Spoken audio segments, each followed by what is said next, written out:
বড়াইগ্রাম উপজেলা প্রশাসন এবং বড়াইগ্রাম পৌরসভার উদ্যোগে এবং আমাদের নাটোর স্বার্থ রক্ষা কমিটির উদ্যোগে, আমাদের বৈষম্য বিরোধী ছাত্র আন্দোলন, আমাদের রোভার স্কাউটের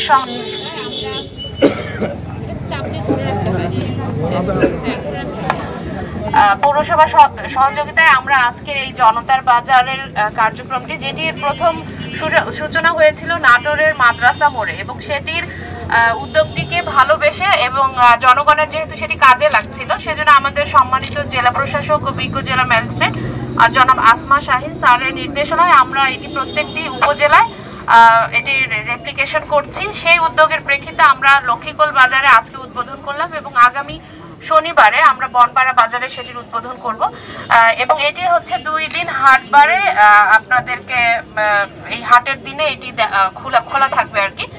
আর আমরা চেষ্টা করছি যে এর সাথে এর পরিসরটা বাড়াতে। আজকে হয়তো আমরা সবজি দিয়ে শুরু করেছি, এরপরে হয়তো মাংস অ্যাড হবে এর মধ্যে। তা আমি প্রত্যাশা করব এই উদ্যোগটি নেওয়া হয়েছে এরকম, যখন আপনি এখানে কম মূল্যে জিনিসপত্র পেয়ে যাবেন, তখন বাজারের যারা ব্যবসা করেন তারাও এই উদ্যোগের সাথে অনুপ্রাণিত হয়ে হয়তো জিনিসপত্রের দাম কিছুটা কমাবেন। এবং নাটোরে এটা দেখা গেছে যে এরকম উদ্যোগ নেওয়ার কারণে বাজারে জিনিসপত্রের দামও কিছুটা সহনশীল হয়েছে।